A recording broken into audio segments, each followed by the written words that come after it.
Assalamu alaikum wa rahmatullahi wa barakatuhu. A very good evening to all the doctors, nurses, and our friends from the pharmacies who have come online for today's webinar entitled Case Based Approach to Anemia in Children, organized by Dubai Pediatric Club in affiliation with NMC Specialty Hospital, Dubai, and Vitabiotics New Country Healthcare. Myself, Tawfiq Ali, Country Business Manager of Vitabiotics New Country Healthcare. DPC and New Country Healthcare are planning to do a series of webinars until the pandemic fades and we are back to normal physical DPC monthly meetings. This is the first of the series. To proceed further, I would like to invite Dr. Sohrab to take over the program. Dr. Sohrab Tamrai is a very well known personality in UAE who doesn't need any introduction in this part of the world. I would like to give a small introduction to Dr. Sohrab for the people who are joining for the first time with us. Dr. Sohrab is the president of the Dubai Pediatric Club and working as a senior pediatrician at NMC Specialty Hospital, Dubai. He is an encyclopedia in himself, not only in a pediatric field, but to non-medical fields such as music, etc. as well. So, not taking further time, I would like to hand over the proceedings to Dr. Sohrab. Dr. Sohrab, the web is yours. Thank you very much, Mr. Tawfiq, for the nice introduction. On behalf of the Executive Committee of Dubai Pediatric Club, I would like to welcome all viewers from Dubai, UAE, and all over the world. I'm very glad to announce that we are having viewers from all over the world. This webinar is hosted by Vitabiotics New Country Health. I would like to thank the country manager of this company, Mr. Tawfiq, for organizing this webinar. This program is CME accredited in collaboration with NMC Specialty Hospital, Dubai. I would like to thank the management of the hospital. A special thanks goes to Dr. Vamsha Shetty, the head of the marketing team, for organizing CME. Now, this is a beautiful city of Dubai. Those who have not seen, I would like to invite all of you to come to this beautiful city. On behalf of all members of Dubai Pediatric Club, I would like also to welcome all viewers. Well, in Dubai Pediatric Club, we have organizing committee. The organizing committee, I am there, Dr. Joshi, the past president, Dr. Kalpana Sen Gupta, the secretary, Dr. Ayman Jundi, the senior pediatric surgeon, Dr. Amir Tolemat, Dr. Khalid Rashid, Dr. Bushra Azam, Dr. Srinivas Bandari, Dr. Rafia Ovara, and Dr. Diari. Today, we have a distinguished speaker, Dr. Siddiqui, consultant pediatric hematology oncologist from American Hospital. In a short while, Dr. Diari will introduce him. We also have in our panel Dr. Joshi, the senior specialist pediatrician from Prime Hospital. He is the past president of the Dubai Pediatric Club. Dr. Diari, the senior consultant pediatric surgeon at Latifa Hospital, and Dr. Kalpana Sen Gupta, senior specialist pediatrician at NMC Specialty Hospital, Dubai, and secretary of the Dubai Pediatric Club. Of course, we have Dr. Joshi and Dr. Bandari. They will join us later.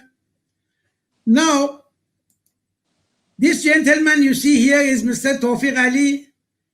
He is, I would like to inform the viewer that he is the sole sponsor of all Dubai Pediatric Club conferences till now. We started in 2015. This is the first annual Dubai Pediatric Club, which was in Rehan Rotana. The second Dubai Pediatric Club meeting in 2016. This also was in Rehan Rotana. The third annual Dubai Pediatric Club conference in 2017 in Le Meridian Hotel, Dubai. The fourth annual conference at Meridian Hotel Jeddah. And in 2019, we had the annual conference. The 6th annual Dubai Pediatric Conference in collaboration with NMC Specialty Hospital will be held on 28th November 2020 at Maroj Rotana Narkal Swiss Hotel. Inshallah, on Friday, 20th November, I would like to give this good news to the viewers that this conference will be both in the hotel and as a webinar for those who cannot attend. In this conference, we have a galaxy of speakers based in Dubai and most probably in UAE. We have speakers in radiology, Dr. Vikrant Malhotra, in Dr. Ajman Khan in pediatric. He's a pediatric dermatologist. We have different panels, gastroenterology, hematology panel. Moderator is Dr. Ajmal. Panelists are Dr. Mirdadi, Dr. Rajiv Tomar, and Dr. Venkatesh. We have an eminent infectious disease and PUO panel. The moderator is Dr. Krishnamurthy. I would like to open a bracket here that on 28th of this month, there is a webinar on vaccine. Dr. Krishnamurthy will be presenting. The panelists are Dr. Ahmad Suwaidi, Dr. Walid, and Dr. Anjan. We have another distinguished panelist in pediatric surgery. The moderator is Dr. Diari, who is present today, Dr. Ayman Jundi, Dr. Hussein Naji, and Dr. Nadim Haidar. We have a very famous neonatology panel moderated by Dr. Monica Kaushal. Panelists are Dr. Zahruddin, Dr. Nishat, and Dr. Arif Faqih. Our neurology panel moderator is Dr. Ayman, and the panelists are Dr. Vivek, Dr. Arif, and Dr. Muhammad Mekki. We have also sessions on the quiz, which is conducted by Dr. Kalpana and Dr. Diari, and of course, our chairperson, who are the members of the executive committee. Now, as usual, briefly, in a few slides, I would like to mention about the history of hematology, oncology. Always I start my presentation in memory of Hippocrates, the father of medicine. Everything in medicine starts with Hippocrates and ends with Hippocrates. Hippocrates was first in around 460 BC to describe hypochromic anemia. So everything, it goes there. Now, you must have heard the name Diamond. Louis Diamond is the father of pediatric hematology. It is interesting to know that he was born in Russia. When he was 2 years old, they moved to United States, where he continued his study and became a very well-known hematologist and pioneer and father of pediatric hematology, and he died in 1999 in the United States. His name associated in many conditions. Dr. Diamond set one of the first pediatric hematology research center in the United States, focusing on anemias in 1930. He has succeeded in identifying thalassemias. Of course, before this, Dr. Cooley also worked a lot. I will mention about that. In 1932, along with Dr. Blackfen, he identified erythroblastosis fetalis, later called hemolytic disease of newborn. I would like to bring the attention of our neonatologists that Dr. Diamond was first to do exchange blood transfusion in newborns with hemolytic disease of newborn. This is historically. And in 1938, Dr. Diamond and Dr. Blackfen, both of them, they described Diamond-Blackfen anemia, which most of you know. He also described blood diseases, Gardner-Diamond syndrome and Schwarzman-Diamond syndrome. Now, there's a quotation that we always say, father of this, father of this. There is a quotation say, Freud is the father of psychology. It has no mother. But hematology, oncology has a mother. Actually, in Europe, a French hematologist called Dr. Odile Suisco, because TH is in French is not pronounced. She is considered to be a pioneer pediatric oncologist in Europe. Now, hematologists, oncologists are familiar with these faces. Their important contributions to the emerging specialty of American pediatric oncology. On my left is Dr. Cooley, who described Cooley anemia. He worked a lot on thalassemias also. Dr. Diamond, Dr. Carl Smith, pioneer pediatric hematologist, and Dr. Wolf Sussler. Today you will hear that Dr. Siddiqui, our speaker, got an award in his name. He is basically a German-born American pediatric pathologist, later on became hematologist, and he died in 1978. In his name, there are so many awards, one of them given to Dr. Siddiqui. Well, as I said, everything starts with Hippocrates and ends with the Hippocrates. So I just mentioned few quotations by Hippocrates. Hippocrates says, primum non nocere, means first do no harm.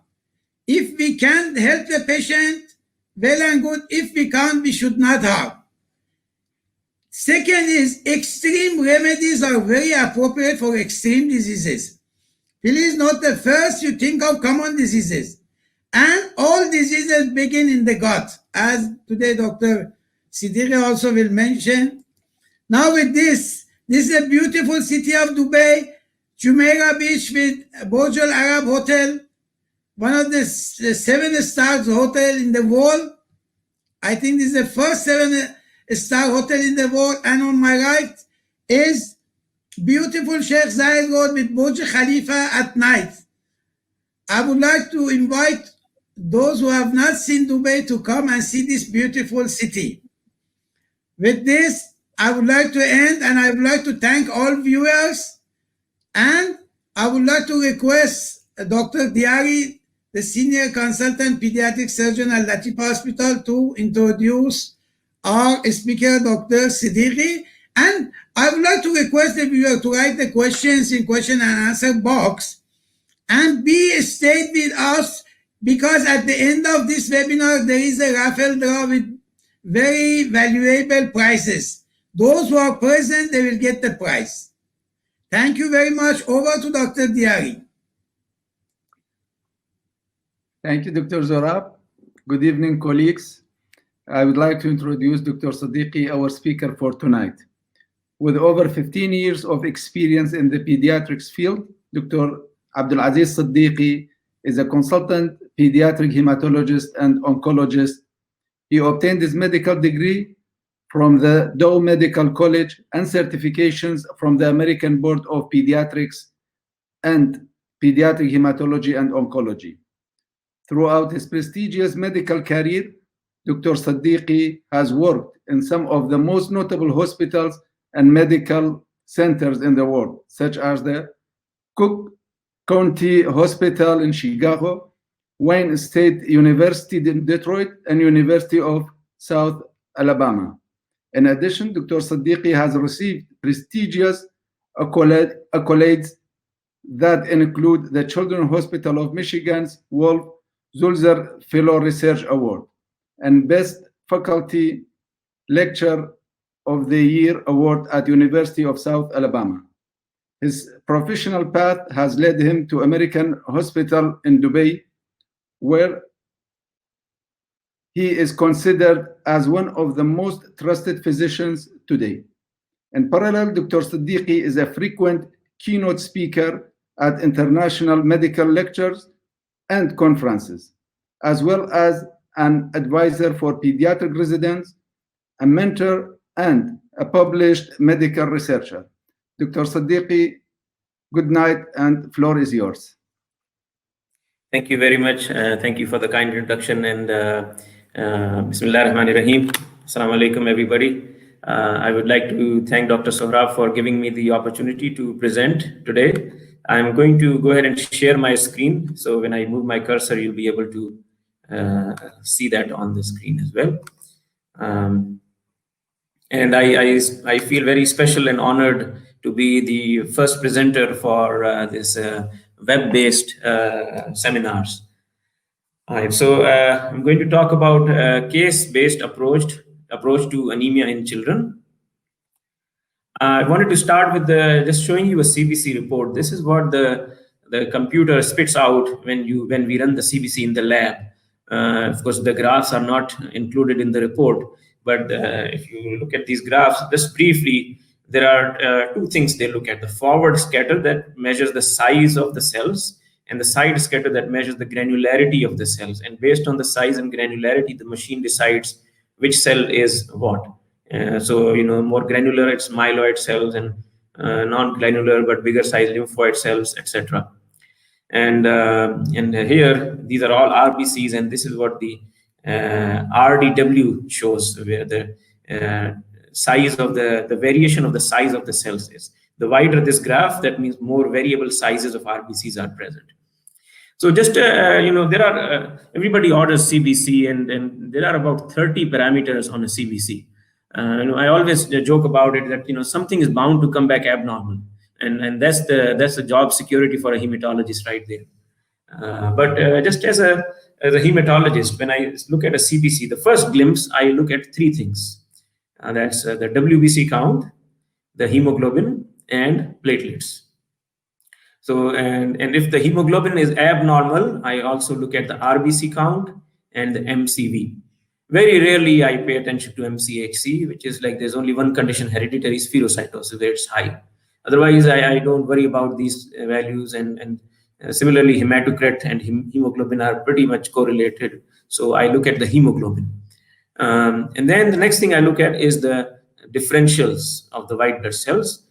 Even if the white blood cell count is normal or abnormal, you still want to know the differential counts. And really, in the differential, the percentages are just relative to each other. So I don't pay attention to the percentages, even if they are reported as high or low. I look at the absolute numbers. I calculate the absolute neutrophils, absolute monocytes and lymphocytes, and then see if they are, abnormal or normal. And then the one parameter that really should be a part of CBC and should be reported is the reticulocyte count, but it's not.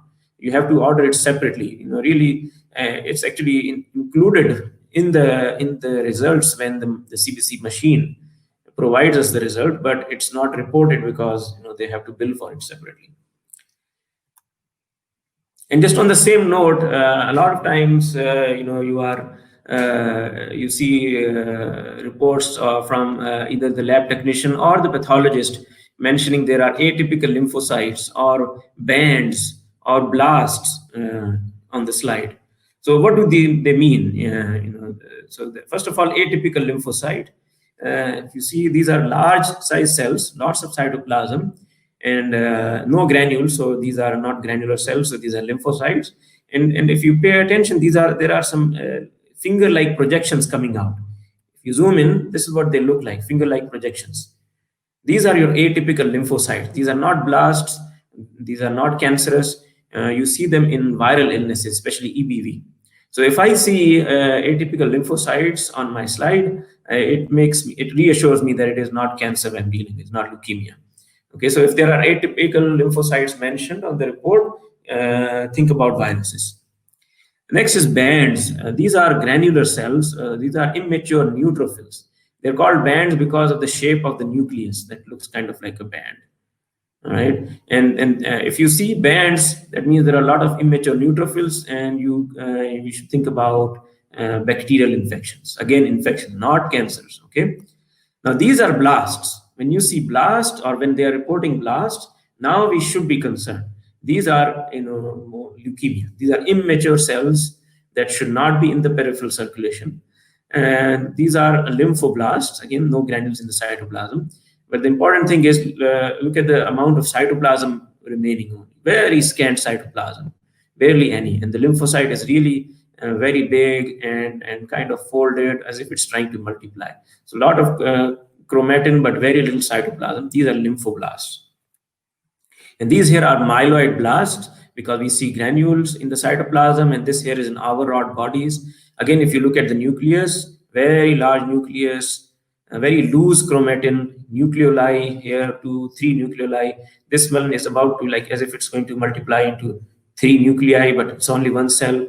So these are myeloid blasts or myeloblasts, concerning for acute myeloid leukemia. All right, coming back to anemia. So this is a 3-month-old full-term baby with a hemoglobin of 9 grams per deciliter.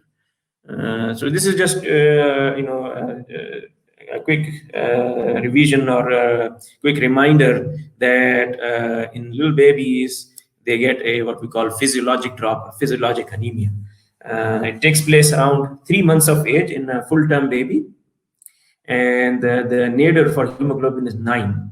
Whereas in premature babies, it can occur much sooner, and the nadir could be as low as 7 grams.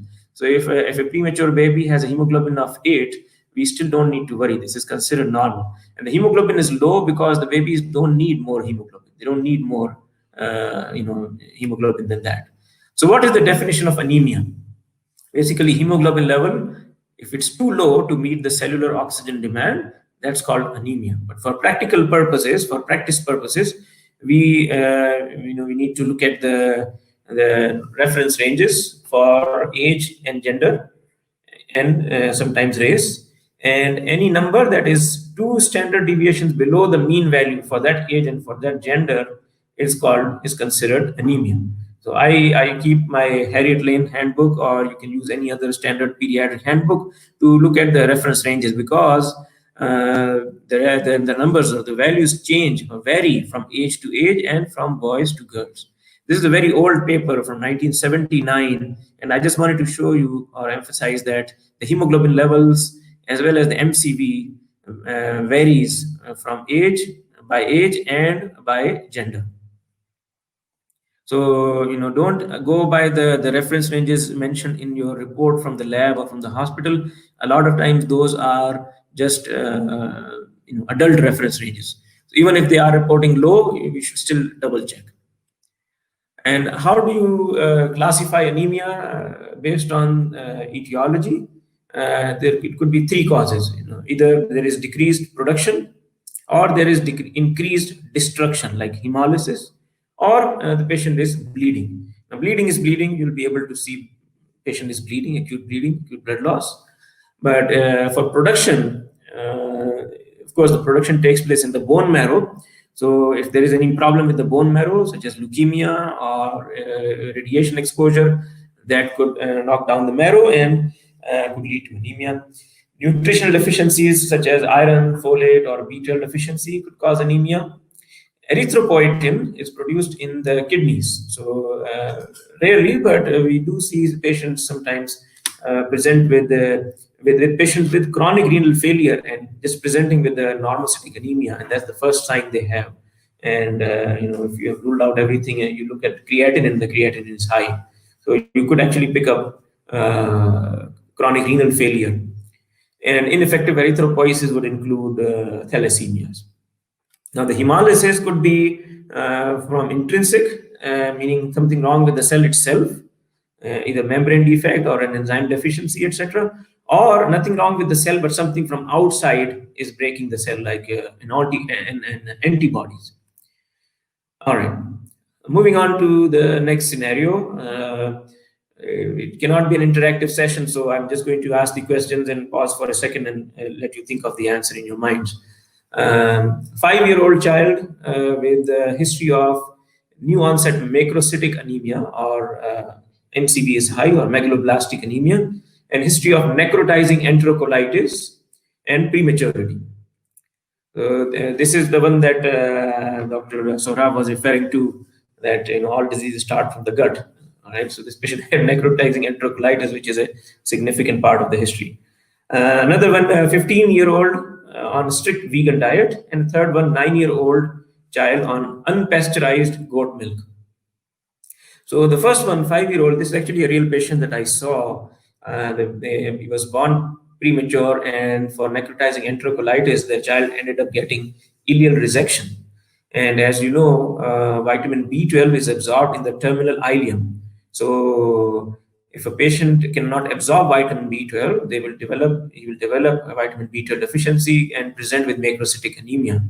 But usually babies are born with a big store of vitamin B12. So it takes about 5 years to run out of that vitamin B12. So a patient who has had ileal resection should be considered for vitamin B12 supplements, either oral or parenteral even. Strict vegan diet also leads to vitamin B12 deficiency. This third one, actually, I doubt anybody would see a patient like that, but this is a very favorite board question. There are people who drink goat milk, but if it's if they're buying it from a superstore, it's usually pasteurized and it is fortified with folic acid. But we're talking about unpasteurized goat milk, and these patients are at risk for folic acid deficiency. So the RBCs are large in size, MCV will be high, and the patient will have anemia. This is another pathognomonic sign of megaloblastic anemia, what we call is a hyper-segmented neutrophil. The neutrophil normally should have 3 or 4 segments. This is the same patient that I presented, I told you the history of. The neutrophil had multiple segments. Next scenario, iron deficiency anemia. And so there is a 18-month-old toddler with iron deficiency anemia versus a 16-year-old girl versus a 16-year-old boy and a 5-year-old male who has been on iron supplement but not responding to the treatment. So iron deficiency anemia you can diagnose, but it's important to find out the root cause, right? So what should you think of in an 18-month-old toddler? I'm sure you guessed it. It is increased whole milk intake. Why? The bioavailability of iron. I mean, the whole milk, the cow's milk does have iron, but the bioavailability is very low. And when kids drink too much milk, they are full with milk. They don't eat other foods that might be rich with iron. And even if they do, they drink milk right after that, which again interferes with the absorption of iron. So the patient is having low iron. And then too much milk can lead to GI irritation, leading to microscopic bleeding. So these patients have a stool guaiac positive and they're gradually losing iron. So they become iron deficient. The 16-year-old girl, we have to worry about menstrual history. Ask the menstrual history. If they have heavy periods, we have to rule out any bleeding disorders, especially von Willebrand disease. Whereas a 16-year-old boy, if he's having iron deficiency, then we have to check the stools, look for any microscopic bleeding, and consider inflammatory bowel disease. The 5-year-old child, male or female, not responding to iron supplement, we have to rethink of the diagnosis. It could be thalassemia minor, or we have to consider non-compliance and think of parenteral iron. All right. And this is what the smear looks like. The cells are microcytic and hypochromic. If you look at the central pallor of the RBC, it's very white. It should be no more than 1/3 of the total cell. This is very white, so this is hypochromic RBCs. Also, when you're prescribing iron, make sure that you know the elemental iron amount in your iron preparation. For example, ferrous sulfate has 20% of elemental iron. So, if you are giving 120 milligrams, really only 1/5 of that is the elemental iron. So about 60. How much is that? Yeah, 60 milligram. Sorry, 24 milligrams. So 120 of ferrous sulfate will have 24 milligrams of elemental iron. Also, when we prescribe ferrous sulfate, talk about the side effects so that there's no surprises for the parents. It can stain the teeth, so make sure when they take it with a dropper, they avoid touching the teeth. Constipation and black stools is also normal. All right, moving on to the next scenario. You are suspecting thalassemia minor in a patient, and you did the right thing, ordered the hemoglobin electrophoresis, expecting that it will tell you whether it is alpha thalassemia or beta thalassemia, 1 gene or 2 gene deletion. Instead, it gives us these bunch of types of hemoglobins and percentages. So in the next few slides, I will try to teach how to interpret the hemoglobin electrophoresis. Right? Starting from the basics, this is the normal RBC. That's how it should look like under compound microscope. The central pallor should be about 1/3. On an electron microscope, it is a biconcave disc-shaped cell, And this shape allows the cells the deformability to squeeze through tiny vessels, through the microvessels and capillaries, and then come out and regain the same shape again. The hemoglobin molecule has 4 heme molecules and 4 globin chains. All right, the heme part of the hemoglobin has the iron. Right, that's why we need iron to produce hemoglobin, and then and we take the iron from our diet. We get the iron from the diet. The globin chains, we need 2 alpha-like globin chains and 2 beta-like globin chains. These are produced by ourselves. We have genes that produce these globin chains. Right. One thing to remember from this slide is, or 2 things, that the alpha globin gene and the beta globin gene are not on the same chromosome. Alpha is on chromosome 16, beta is on chromosome 11. So you could have simultaneously a defect in alpha and a defect in the beta globin gene, or you could have just one of the genes affected and the other gene could still be normal. The other thing I want you to remember is, like any other condition, you get one gene, you inherit one gene from father and one gene from mother in case of beta globin gene. So you have 2 genes, whereas in alpha globin gene is unique because we inherit 2 genes from each parent. So we actually have 4 of the alpha globin genes. All right. So again, to sum it up, the alpha globin genes produce alpha globin chains, and the beta globin gene produce beta globin chains. 2 alpha and 2 beta chains combine to form the hemoglobin A, which is the adult hemoglobin, and that comprises of the majority of the hemoglobin in adults. There's another gene called gamma gene on the same chromosome as beta that produces gamma chains, and alpha and gamma pair up to form hemoglobin F, or fetal hemoglobin. All right, and in adults it's on down to 1%. And then there is a delta gene that produces hemoglobin that pairs up with alpha to make hemoglobin A2, and you should have maybe up to about 3%, 3.5% of hemoglobin A2. So what happens in thalassemia? One of the alpha globin genes or more get deleted. So if you could have, because there are 4 genes, you could have 1 gene deleted, 2 genes, 3 genes, or 4 genes deleted.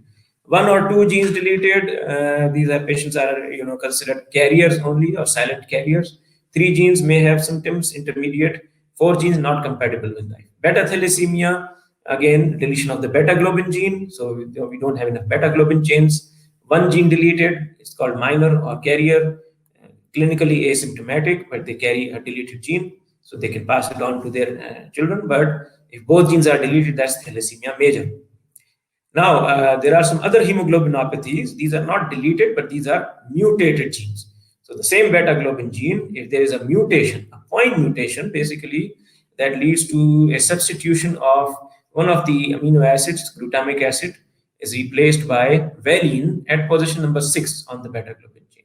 That's the only defect that takes place, and it leads to an abnormal shaped beta chains, which when pair up with the alpha chains, make the hemoglobin S of sickle hemoglobin.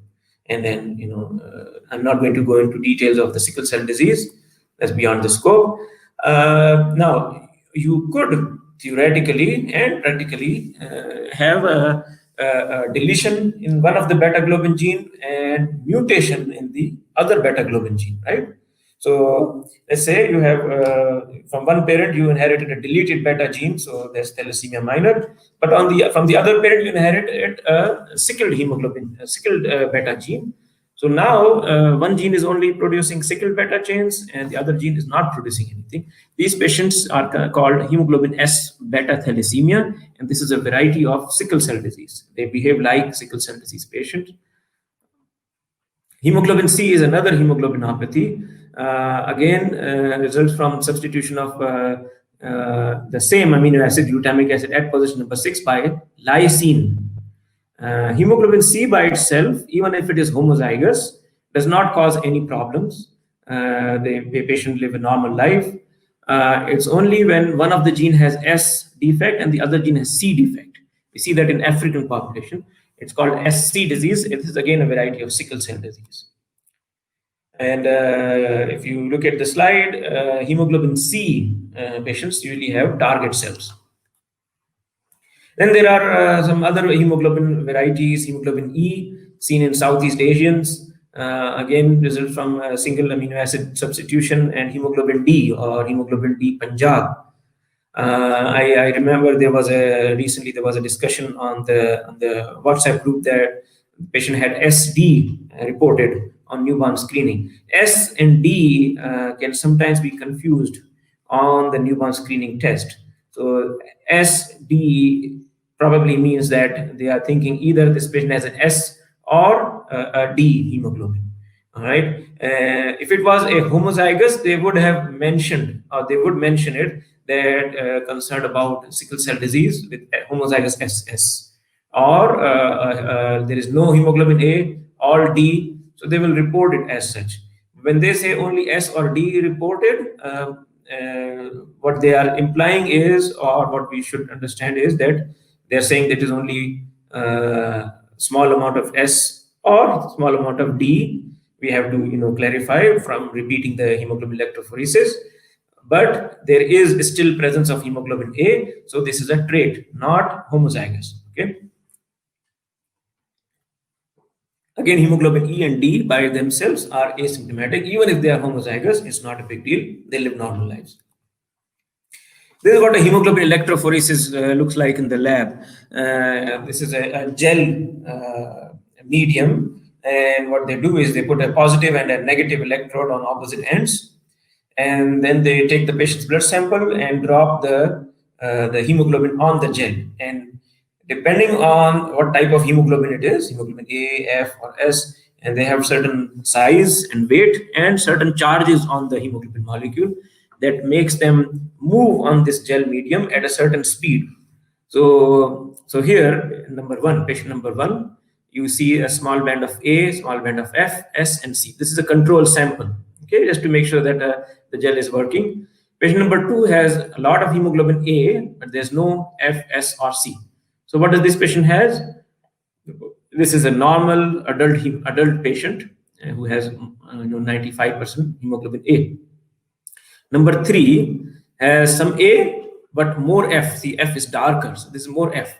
So what is this patient? This is probably an infant or a few-month-old baby with some hemoglobin A, but mostly hemoglobin F. Because when the babies are born, they have almost 99% hemoglobin F, but as soon as they're born, they start producing A and stop producing F, so the F levels start to decline. So this is probably a newborn or an infant. And number 4 has no A, no F, all S, all hemoglobin S. So this is a homozygous SS patient, right? Number 5 has A, F, S, and C band all present. 5 is again a control. Number 6 has A and S, and this is almost equal, A and S. Okay. So what does this patient have? Patient probably has one normal beta globin gene and one mutated beta gene. So this is sickle cell trait. Patient number 7 has some S and some C, but no A. There are only 2 beta genes. Both are defected, but they both have different defects. One is mutated to make S. The other beta gene is mutated to produce C. So this is SC disease. And the last patient, A and S, again, this is the sickle cell trait, just like patient number 6. Nowadays, a lot of labs are using this newer technology called HPLC, high performance liquid chromatography. This is not as labor intense, and the results are quicker and more reliable also. So just put it in the machine and the machine gives us the results. So this is just an exercise to learn how to interpret the hemoglobin electrophoresis results. All right. Normally, in a normal adult, you should see hemoglobin A, hemoglobin A2, very small amount of F, 1%, but no S, no C, and of course the MCV would be normal. All right. What about in alpha thal trait? Alpha thal trait meaning one or two of the alpha globin genes are missing. Okay, nothing wrong with the beta globin gene. So if and remember, all of these hemoglobins need alpha globin chains. So everything will be low, but relatively speaking, the percentages will still be normal. So the percentages will essentially be same as a normal adult patient. The only abnormality is the MCV would be low. So if you want to diagnose alpha thalassemia trait, you cannot do it by hemoglobin electrophoresis. Okay, you need a genetic test. Beta thalassemia trait, so first hemoglobin A would be lower, and to compensate, A2 is higher, all right, up to 5%. F would be same, and the MCV again would be low because thalassemia. Sickle cell disease, homozygous SS, both genes are defect, both beta genes are defect, so there will be no A, 0, right? And all of it will be S. A2 and F will be just like a normal individual, and MCV will be also normal. Let's say one patient has a sickle beta thalassemia, so meaning one gene is deleted, one gene is mutated.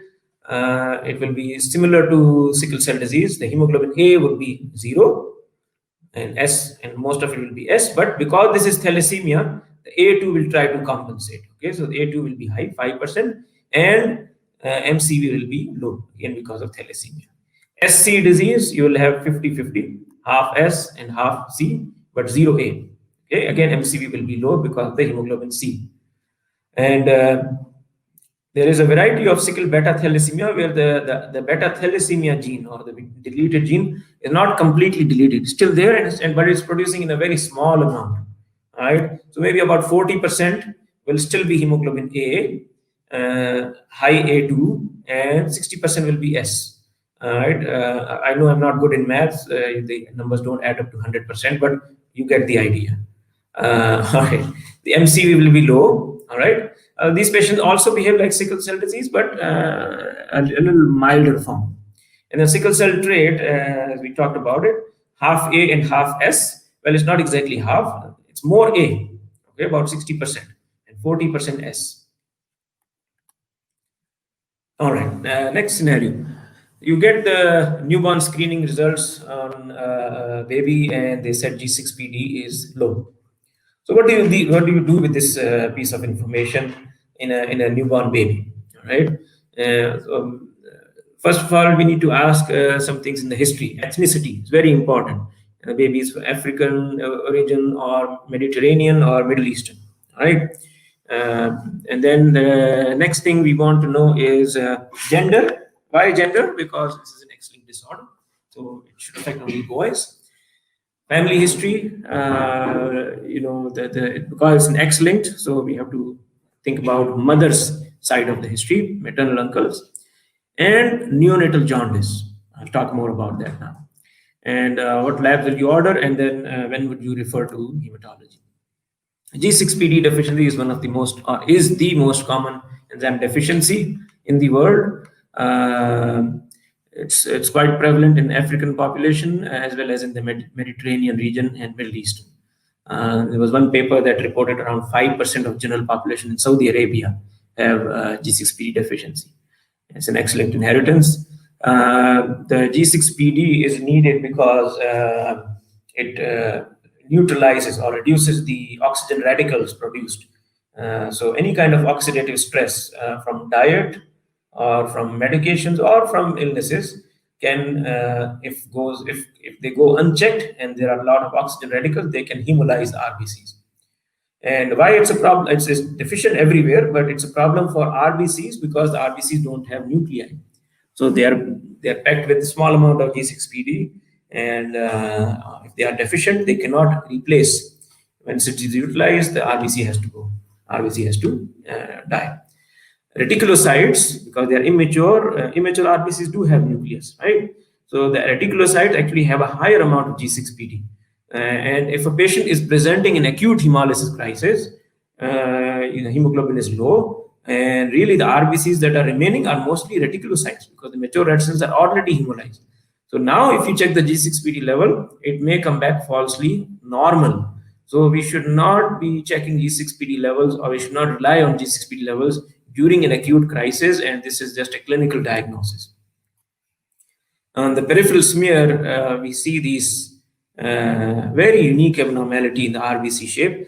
I call them helmet cells, or some call them basket cells.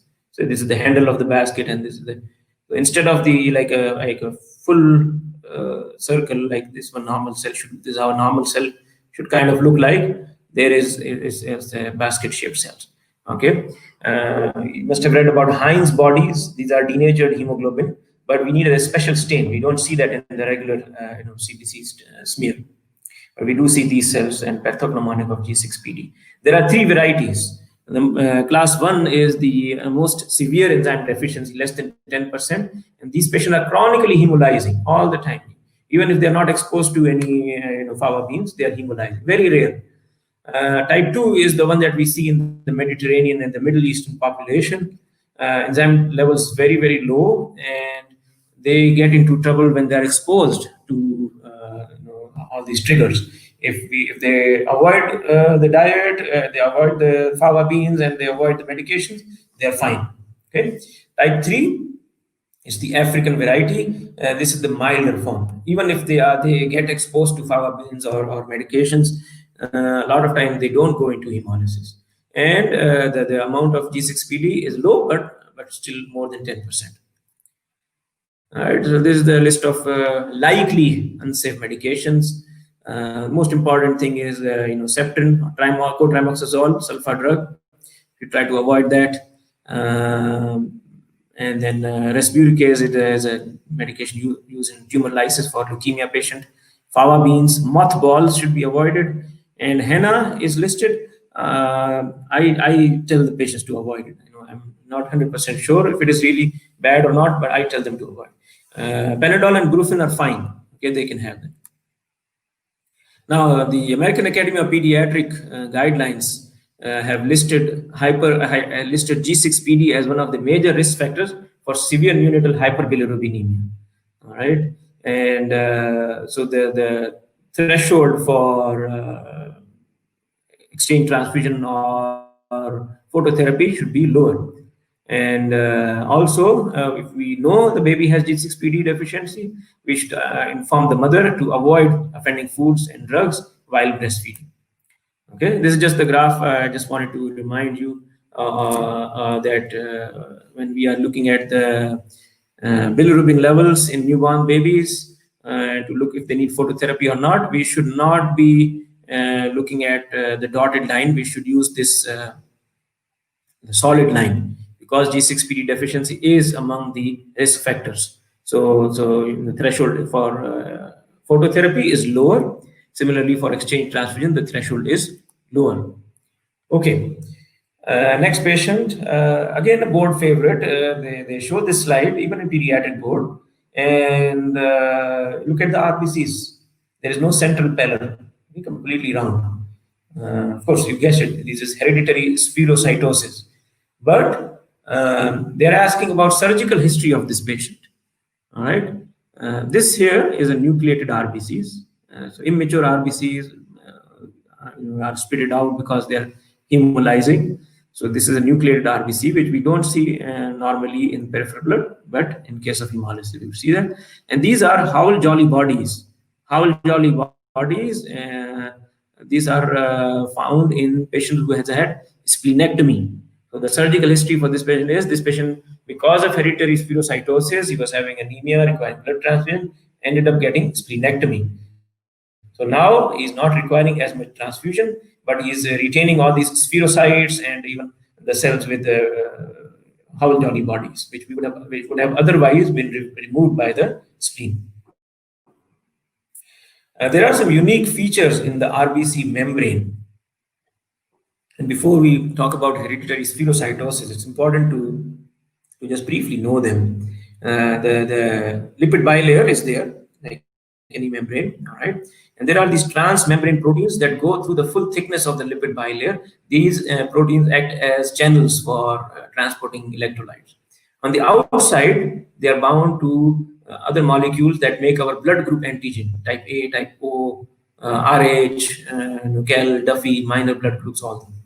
And then these transmembrane proteins on the inside are bound to other proteins called cytoskeleton. These are the proteins that give the biconcave disc shape to the RBCs. They include actin and spectrin.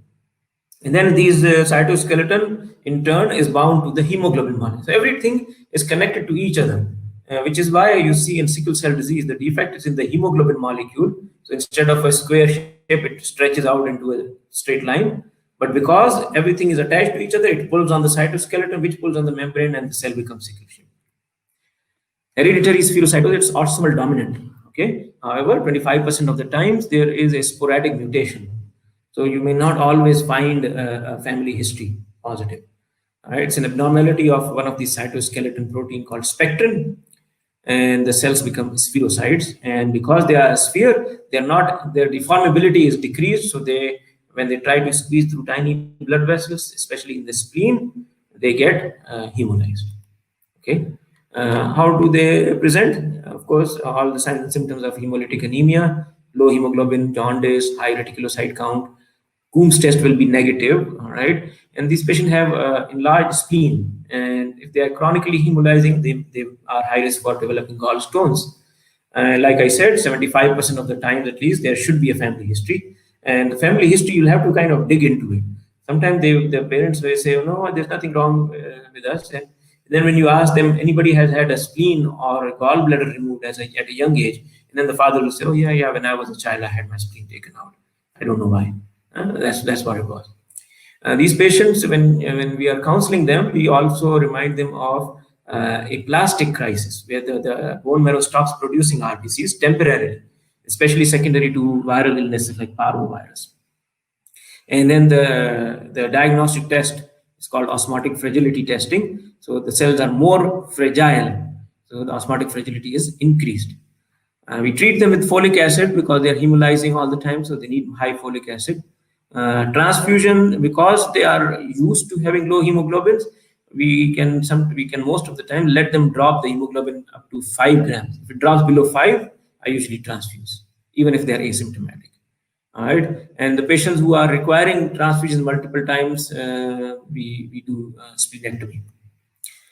Osmotic fragility, this is an isotonic solution. The RBCs will be in normal shape. If you add more salt, the cells will shrink. If you add more water, the cell will swell up and then burst. All right, so same principle, the 90%, 0.9% normal saline, there is no hemolysis. And as you make the solution more dilute, the hemolysis is taking place. The shaded area is where the normal RBCs should be there. Okay, even normal RBCs will lyse eventually, but this is the patient. See how early the hemolysis is happening. Just between 90 and 70, 75% of cells are already hemolyzed. Okay. Next scenario, 12-year-old child with normocytic anemia, and there is evidence of hemolysis, like reticulocyte count is high, there's jaundice. You order the direct Coombs test, which is the right thing to do. Okay. The IgG comes back negative, and the complement factor is positive. What does that mean? Okay. The direct Coombs test, we take the blood sample from the patient. Let's assume there are antibodies bound to the RBCs. Now we add the Coombs reagent, which is antibodies against antibodies. Antibodies cannot break down the cells directly. Okay, they just bind and flag the RBCs. So now you put the Coombs reagent, and this will bind to the antibodies, because antibodies against antibodies, and will cause clumping of the RBCs or agglutination. No hemolysis, agglutination. That's your direct Coombs test. Okay, and the condition is called warm reactive autoimmune hemolytic anemia. It's IgG mediated. So IgG is positive. It's a life-threatening situation, and we have to arrange for blood transfusion right away. The hemoglobin drops very fast. The blood bank will call you because they cannot find a compatible blood, and we already know that the patient has autoantibodies. So we have to just transfuse with the least incompatible blood. Pre-medicate heavily with steroids, and then treat with steroids also. Really, patient needs splenectomy, IVIG, or immunosuppressants. And this is what the blood smear will look like. Lots of polychromasia. See how this purple discoloration is a sign of immature RBCs. Nucleated RBCs will be there, and we see a lot of spherocytes also, because of the autoimmune hemolysis. Now, what is cold agglutinin disease? Okay, this is where the Coombs test will be positive for C3. Coombs test, direct Coombs test, when we order, it has two components. They look for IgG, and they look for complement antibodies as well. So the complement antibody is mainly IgM. Okay, and IgM, when it binds to the RBCs, it actually can directly break down the RBCs without going through the spleen. So by activating the complement factors. Okay, and this is usually associated with infections, and the hemolysis is intravascular. It's not as severe as warm antibodies. Okay, most of the patients do not require blood transfusion. Sometimes they do, and you have to keep the patient warm because the complex is formed in a colder temperature, like in the hands or nose or ears, where the temperature is cooler. To keep the patient warm in supportive care. So, how does the test take place? Let's assume this is RBC and these are IgM antibodies, and IgM on the opposite end has a receptor for complement factor. So the complement is bound to it. Okay, now we add the Coombs reagent to this patient. The Coombs reagent is antibodies against, not antibodies, but antibodies against complement factor. And it will agglutinate the cells. That's your C3 positive or IgM positive. If the C3 is positive, IgG is negative, that's cold agglutinin. All right. So now let's talk about indirect Coombs test. The obstetrician, one of your colleagues, called you because he did an indirect Coombs test on the mother and it is positive.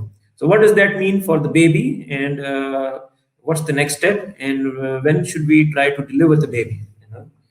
So this is how an indirect Coombs test is done. Indirect Coombs test, we are looking for antibodies that could be potentially a risk for the baby, not for the mother, but for the baby. So we are not interested in the mother's RBCs, right?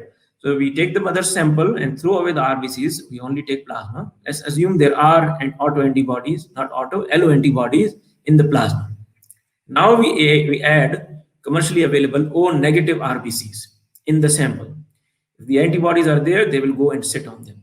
Why O negative? Because we're not worried about AB or RH incompatibility. We do the test separately for that. Okay. This is for minor blood group antigens that are our cells express, like Kel, Duffy, little d, and if there are antibodies, if the mother does not express those antigens, but the father does, the potential the baby may express them and the mother may have antibody, right? So if there are antibodies in the plasma, they will go and bind to these O negative RBCs. Now we add the normal Coombs reagent, which is antibodies against antibodies, and it will come back as positive or agglutination. So if the mother has indirect Coombs test positive, what do we do? So this is a very busy algorithm, but I'll walk you through this. Okay.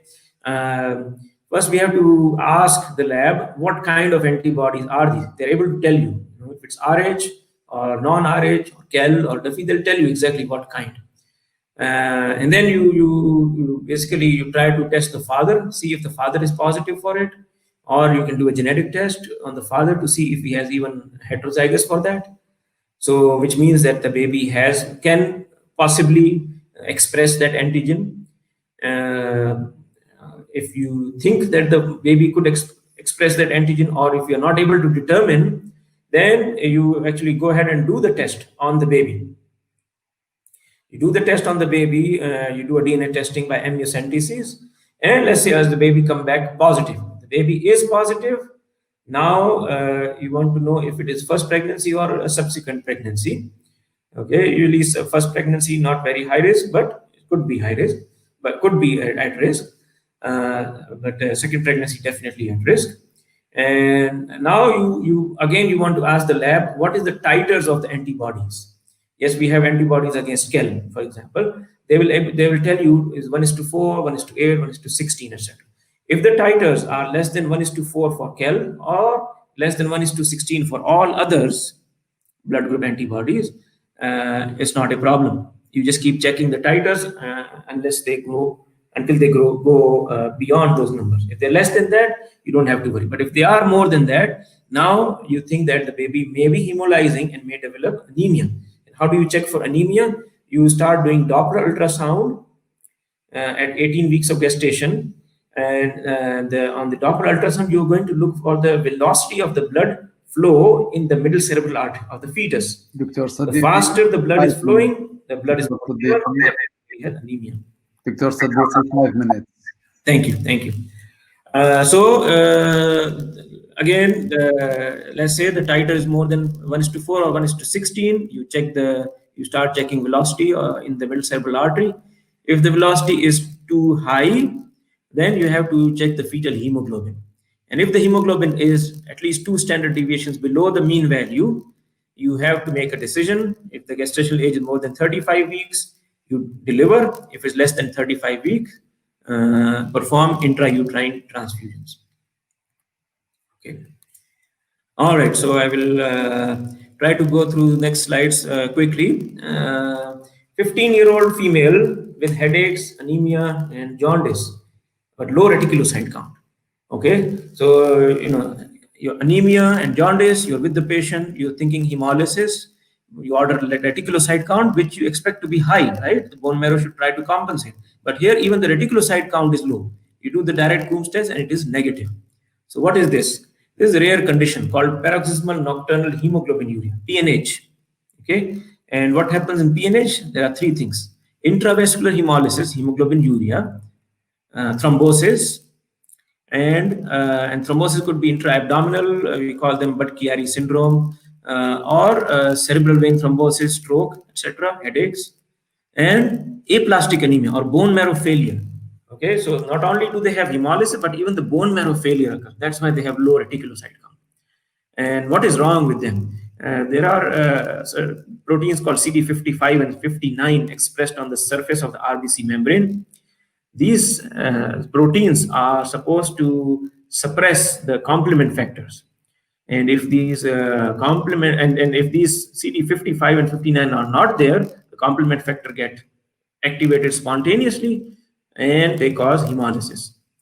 So we do a flow cytometry looking for CD55 and 59. If the cells do not express 55, 59, there we make the diagnosis of PNH. So these RBCs are high risk for hemolysis from complement activation, spontaneous complement activation. We don't know why they develop clots, and the other thing, they're also high risk for leukemia. So this is a cartoon showing the same phenomena. RBCs don't express CD55, 59, complement attack, hemolysis, breakdown products of the RBCs go and damage everything, kidneys, lungs, anemia, fatigue, and organ damage, thrombosis. Because intravascular hemolysis, the free hemoglobin gets excreted out in the urine, thus the name hemoglobinuria. And how would you treat it? If you were to develop a monoclonal antibody, what would you make against? The complement factors, right? So this is a medicine Solaris or eculizumab that it is approved for use in PNH, and it prevents coagulation and other complications along with the hemolysis. So for anticoagulation, I mean, if the patient has developed a clot, we have to anticoagulate. We supplement them with iron because they lose blood in urine, supplement with folic acid, and also sometimes if they develop aplastic anemia, evolve into aplastic anemia, they need transplant. Okay, next one. 1-year-old baby with high-grade fevers, anemia, neutropenia, and hepatosplenomegaly. All right. I'm sure Dr. Joshi is listening. We just had a 6-year-old child with exactly same symptoms: pancytopenia, high-grade fevers, but no hepatosplenomegaly, no lymph nodes. Okay, and let's say we did a bone marrow on this patient, not the 6-year-old, but in this patient, we did a bone marrow. Of course, we have to do bone marrow. We have to rule out leukemia, right? We did the bone marrow, and it's negative for leukemia, right? This is another rare condition, but very serious and very life-threatening, called hemophagocytic lymphohistiocytosis, HLH. I attended a workshop on HLH once, and the first thing they made us do was to practice saying this word 3 times very fast: hemophagocytic lymphohistiocytosis. Could be primary. It's a genetic defect, so it could be primary, but a lot of times it is secondary to infections or cancers or other conditions. You need 5 criteria. Okay, 5 of these 8: high fevers, high-grade for persistent fevers, splenomegaly, at least 2 cell lines to be low, bicytopenia, high triglyceride or low fibrinogen. We actually see hemophagocytosis in the bone marrow, spleen, or liver, meaning cells eating cells, hemophagocytosis. Low or absent NK cell function, natural killer cell function. Ferritin more than 500, and this is another send out, soluble IL-2 receptors will be high.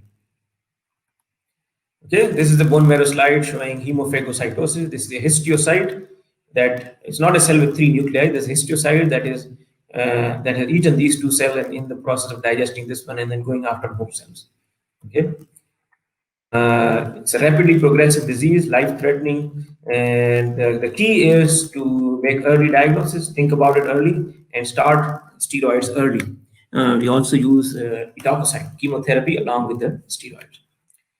Thank you very much for listening. I went fast. I hope you were able to grasp things, and I will be happy to answer questions. I'm going to stop sharing the screen so we can move to the next part.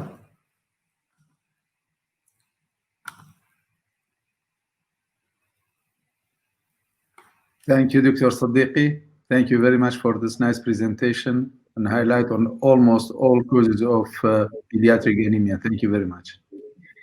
We'll just play a video before we take on the question and answer.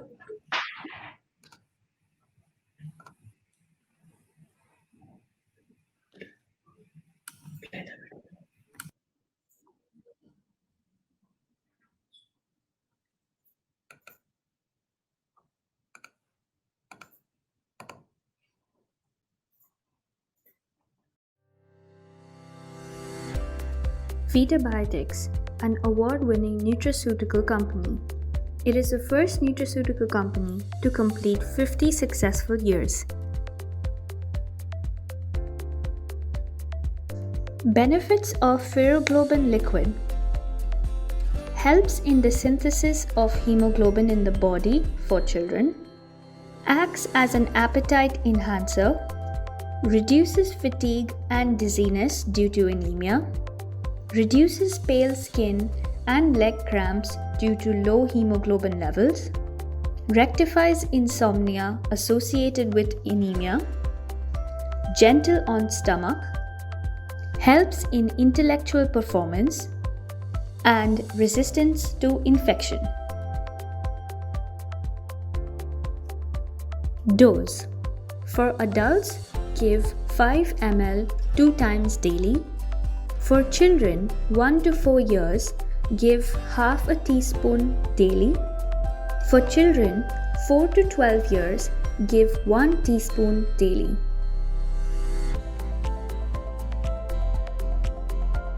Well Baby Multivitamin Drops is the ideal supplement formula for babies from 1 to 12 months. Well Baby Multivitamin Drops contributes to normal cognitive development of babies. Well Baby Multivitamin Drops supports normal growth and development of bones in babies.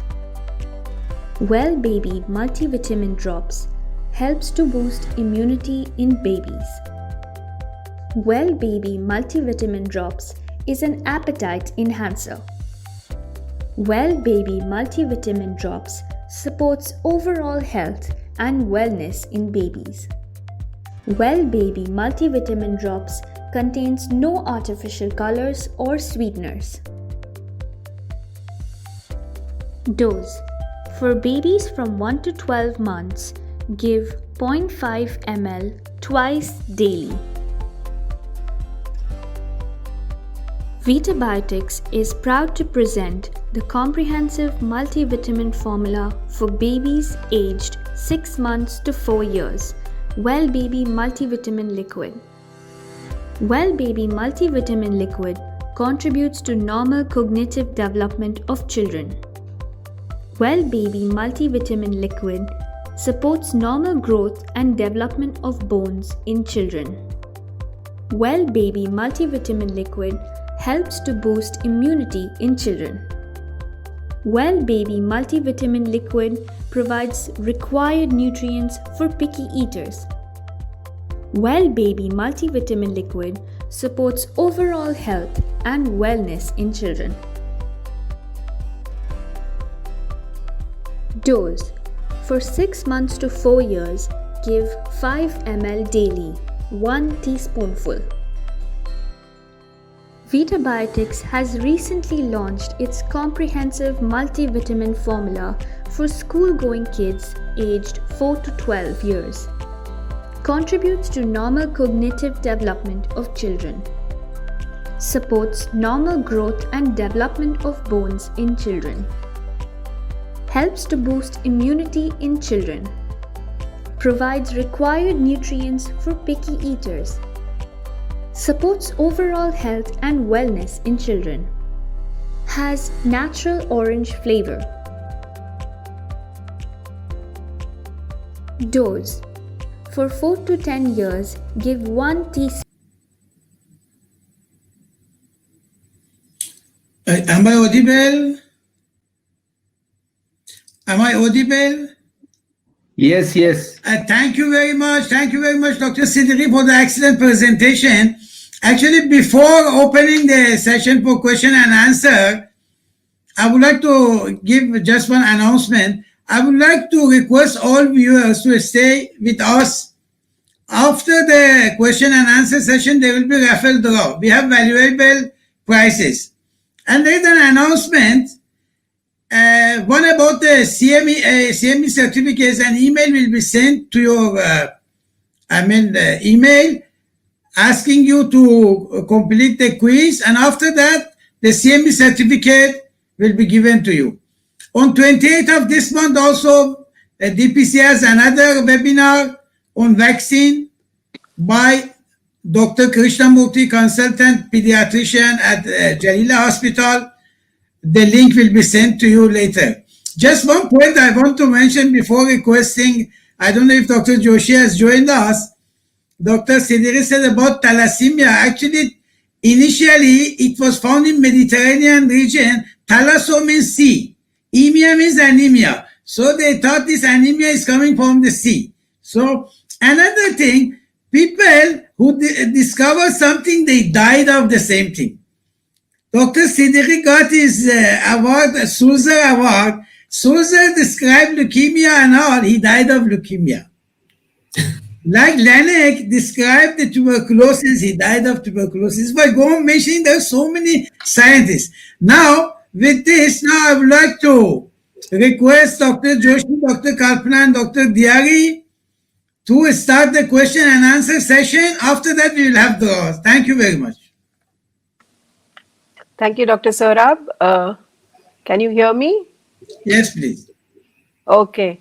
Thank you, Dr. Siddiqui. It was really a nice presentation. You covered a lot of aspects of anemias, and we've been learning about anemia right from our MBBS days, yet judging by the questions that are pouring in, I think we still have lots of ground to cover.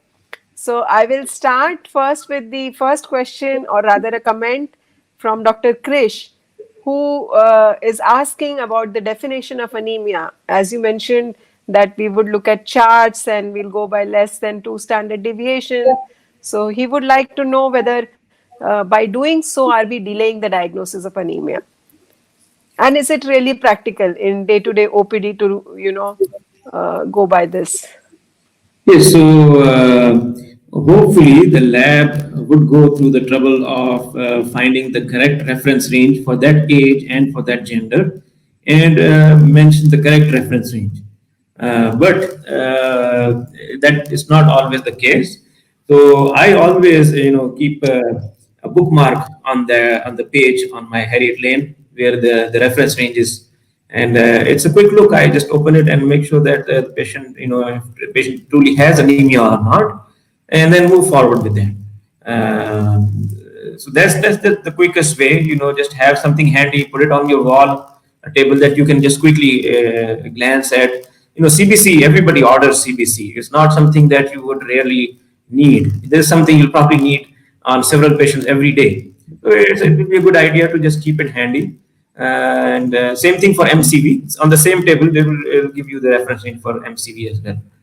That's the quickest way.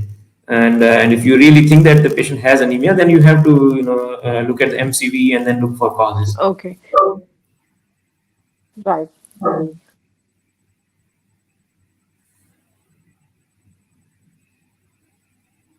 Dr. Diari, you have any question?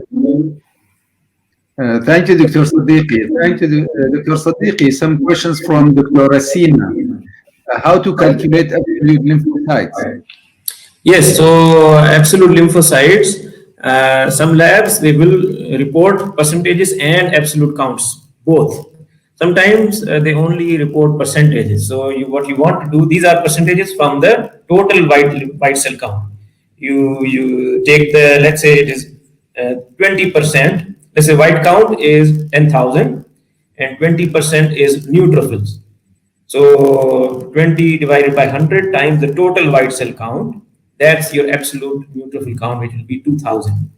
Okay, and similarly you calculate the other counts, and then you look for the reference range for those counts. The neutrophil, the easy way is cutoff is for less than 1 year old 1000. Anything below 1000 is low, and for more than 1 year old 1500, 1500. If the ANC, absolute neutrophil count, is more than 1500, you are good. And the lymphocytes around same, like 1500, 1000. If it is more than that, you're good. If it is sky high, of course you have to worry about other things, but usually it will be between under 4000, both for absolute neutrophil and absolute lymphocyte. Yes. Thank you. Dr. Kalpana? Dr. Joshi? You can continue, Dr. Diagi. Okay. Okay, so from Dr. Pankaj, how to monitor for alpha thalassemia, laboratory-wise and counseling? Yes, that's a very good question. Alpha thalassemia is quite prevalent. There was a study in Saudi Arabia, and they thought they found about 40% of the population has alpha thalassemia traits, very prevalent in this region. And they will present with microcytic or microcytosis, not always anemia. Hemoglobin may be normal, but MCV will be low. If you see a microcytosis or microcytic anemia, there are mainly two causes: iron deficiency or thalassemia. You can check the iron to rule out. Also, old school, we used to do Menzel's index. RBC count divide MCV divided by RBC count. So RBC count is high in thalassemia but low in iron deficiency. MCV is low in both. Okay, so and the RDW is also wide in iron, supposed to be wide in iron deficiency, but I see mix in both the cases. So RDW is not very reliable. RBC count is very reliable. If the RBC count is normal or high, you most likely it is thalassemia. You order hemoglobin electrophoresis as your next step to rule out, which will rule out beta thalassemia minor. Okay, the A2, hemoglobin A2 will be high. If the A2 is normal, so now we don't know. We don't know for sure if it is alpha thalassemia or not. The next step, if you want to confirm, is to do the genetic test. We do PCR, and they will tell you if it is 1 gene deleted, 2 gene deleted, 3 gene, and if it is one on each chromosome or both on the same chromosome. Now, here's the caveat. If I see a child from Southeast Asian countries, Philippines, Cambodia, Laos, I do the genetic test. Even if it's not covered by insurance, I make the parents pay for it, because they can have 2 gene deletion, both missing on the same chromosome. Versus the rest of the Asia and African population, they have 2 chromosomes, but both missing on separate chromosomes. So they'll have at least 1 gene, 1 alpha gene on each chromosome present. So imagine if there were 2 carriers, both Southeast Asian, and they have 2 genes missing on one chromosome, there is a possibility, 25% chance, that they may pass on all 4 genes deleted to their child. So they can have alpha thalassemia major. In Arabic population, African, the chances are very, very low that they will be missing on the same chromosome. So I don't push too much for the genetic test. If it's not covered by insurance, I leave them alone. All right. So in general, part is different for ethnicity wise. In general, we can diagnose thalassemia and CBC. If you rule out iron deficiency, you've excluded iron deficiency, you've excluded beta thalassemia minor. RBC count is high, but the MCV is low. Hemoglobin is borderline. Then that's what it is, and the child should be asymptomatic. So there's a comment from Dr. Sana, maybe in relation to this microcytic anemia. Should we also think of lead poisoning? Yes, another interesting question. Lead poisoning per se, does not cause microcytic anemia. It causes basophilic stippling, it causes other problem, but not microcytic anemia. It's the other way around. The patient with iron deficiency have pica. They pick up things and eat and put them in the mouth, paint chips, dust. And that's how they develop lead poisoning. So if you are seeing microcytic anemia in a patient with lead poisoning, we should treat the iron deficiency as well. Okay. Fine. Dr. Pankaj has a question on blood transfusions. There are a lot of questions on blood transfusion. I think let's cover it first with iron deficiency. So I will just Which cases would you really?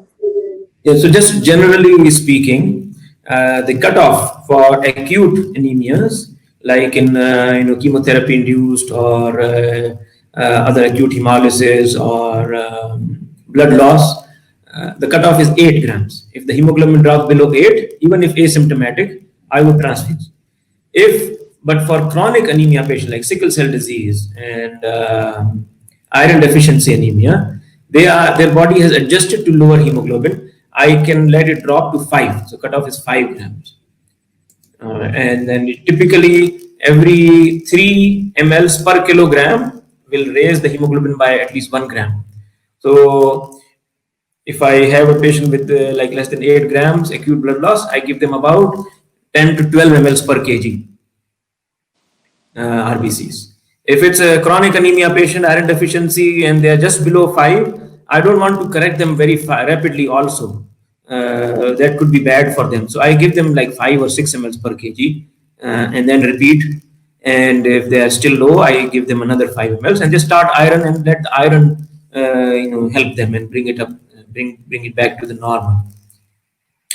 Another thing, just a quick thing about special processing of the RBCs. A lot of time it could be confusing. There are some terms like leuko-reduced or filtered RBCs or washed and then irradiated. Leuko-reduced or filtered is the same. This basically we just pass the RBCs through a filter to remove the white blood cells. And in the process, we are also making the blood CMV safe because CMV lives in the white blood cell.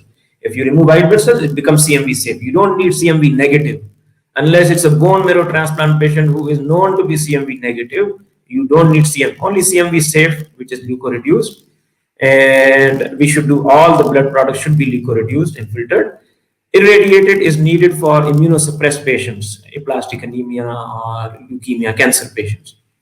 You don't need to irradiate. Also in neonate period, like NICU, I would irradiate because their immune system is not good. So this will again neutralize the lymphocytes to avoid graft versus host disease. And then the washed RBCs are used because in some patients who have had transfusion reaction, and we think it's some protein in the plasma that caused the transfusion reaction. We wash the RBCs and resuspend them in normal saline. This will prevent future transfusion reaction, but it's not done for everybody because it reduces the lifespan of the RBCs. So commonly leuko-reduced and that's all you need, leuko-reduced PRBCs. Other things, irradiation and wash, we don't need commonly. Right. In cases of autoimmune hemolytic anemia, when we go to transfuse, sometimes we find it very difficult for the cross matching. Would that be a problem? Do we wait for it, or do we still go ahead? No, because if the patient has antibodies against his own RBCs, why would anybody else's RBC be compatible? So you don't expect to find compatible blood, but we have to give it. I try, if possible, to keep the patient in the ICU and transfuse in the ICU and give a big dose of steroids as pre-medication, and then you continue steroids for treatment purpose also. Definitely. Now, talking about the iron deficiency, what preparations in your experience give you the best results? How do we monitor the treatment? How soon should we repeat the CBC? Should we do serum iron? Should we do ferritin? A bit on that. I will just quickly go through how I treat iron deficiency patients, right? So of course you do a CBC, whether screening or you're suspecting. You do the CBC, hemoglobin is low, MCV is low, RBC is low, RDW may be wide. Next step, do a reticulocyte count. Reticulocyte count will also be low. If you don't have more blood sample, you can do a therapeutic trial. Just start the patient on iron and repeat the count after 1 week and do the iron panel at that time along with the CBC. Okay, the second time I do CBC and iron panel. In iron panel, I check ferritin, total iron binding capacity (TIBC), and serum iron. Three things. Serum iron, just because in my lab when I order iron binding capacity, the iron is supposed to be ordered together with it. It cannot be ordered separately. So even serum iron is not very helpful because the serum iron will only tell you how much iron you had for breakfast today. That's all. It's not going to be a reflective of your iron stores in the body. So it will be misleading. But iron binding capacity is a good indicator, and ferritin. Ferritin again could be sometimes misleading because it's an acute phase reactant as well. If a patient has an illness or fever going on, ferritin will be falsely high. But if the child does not have fever, ferritin is very reliable. So after 1 week, we do the ferritin. It will of course not be normal because you just had 1 week of iron, but at least you have saved the child a second poke. If you want, you can do the ferritin iron TIBC along with the CBC the first time and then put the patient on iron. And once you get in 1 week, you should see some response. Reticulocyte should start to improve, the ferritin should start to improve. Then you continue, and it takes about a month or so to get a completely normal hemoglobin. Once you have normal hemoglobin, I would continue the iron supplement for another 1 or 2 months to build extra stores. Then you stop the iron. Of course, you have to look for the cause and cause of iron deficiency and treat the cause as well. Coming to the preparations. When I came from US, we only had ferrous sulfate as the iron preparation. We had Emicar, which is iron carbonic acid as well. The elemental iron is high in that one, but and it's relatively better absorbed. But mainly we were prescribing ferrous sulfate. Ferrous sulfate has some downsides. As you know, it can the milk will interfere with the absorption, so you have to avoid milk before and after. It can stain the teeth, constipation, stomach upsets, stool discoloration. So not a fun drug to take, but it works. It works beautifully. And again, talking for my practice, I still go with ferrous sulfate as first choice. I give ferrous sulfate. There are some patients who would have trouble. They cannot tolerate. They will have stomach upset or they'll have other issues. Then I go to these second line. I call them second line iron supplements. Anyone, there are some that are powder form, some are liquid, some are drops, some are chewable. So I give the choice to my patients. What do you like? If you want gummy bears, you want tablets, you want to swallow, or do you want liquid, you want drops? Depending on the age and the choice of the patient and the comfort of the family, I give it to them. These are ferric preparation. Ferrous sulfate has 2 plus charges. Ferric has 3 plus charges. Okay, the ferrous sulfate is absorbed from a different channel. Ferric has a different channel. When we eat food, meat, it is ferric form. The stomach converts it into ferrous form in order to be absorbed. So theoretically, the ferrous sulfate is the natural way of iron absorption. Ferric, I know all the pharmaceutical companies that are producing or marketing, they claim that is very well absorbed. I personally use ferrous sulfate as first option. If palatability is an issue, then I go to these other preparations. Again, I have no specific preference. You can go by price, whichever you like. I did a little research of my own from my own pharmacy and compared the pricing per gram of iron to in each of these, and they are very comparable. The pricing is very similar. Of course, if this also fails, if the patient is still not responding, then the next step is IVI. But the response between the ferrous salts and the ferric, have you found them to be equally good? I have had patients referred to me from general pediatricians, and the children have been on these ferric forms. I don't want to name any medicine, but multiple, all of them. I've seen all of them, and they've been on these for 2, 3, 4 months. And they come and see me. I switch them to ferrous sulfate, and within weeks, I see response. Okay. So I don't know if I am getting filtered patients who are just not responding, and there are a bigger number of patients who are responding and are staying on those medications, and they're happy with them. So there has to be a good study, non-biased study done to compare. Absolutely. Dr. Diari? Yeah, Dr. Sadiqi, there is a question from Dr. Mohammed Siraj.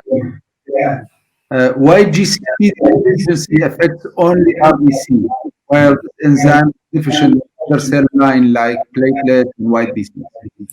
Yes, the platelets already have a very short lifespan. They last for 10 to 12 days. Similarly, white blood cells also, they have short lifespan. But other cells of the body, muscles, other tissue cells, they have a nucleus. So even though the G6PD production is low, but the gene is still there, and it is continuously producing more G6PD to be utilized. It runs out and then it produces more. RBCs, when they are in an early phase of maturity, they have a nucleus, so it produces G6PD and produces pyruvate kinase and produces all the other enzymes that are needed. And then when the nucleus disintegrates and it becomes a mature RBC, there is no nucleus. So when the nucleus disintegrates, it cannot replenish any of these enzymes. So when these cells run out of the enzymes, they die. So G6PD deficient patients, they will die sooner. So the RBCs are affected because of that, because they lack the nucleus. What food exactly we have to avoid in GCPD? Another question from Dr. Majid. So food-wise, really it's just fava beans. So anything that has fava beans in it. Falafels, some places they put fava beans in falafel. So I tell them definitely no falafels and fools. I have seen patients or families, they avoid all beans. I don't stop them from doing that. That's what they've been practicing. But really, the literature says only fava beans.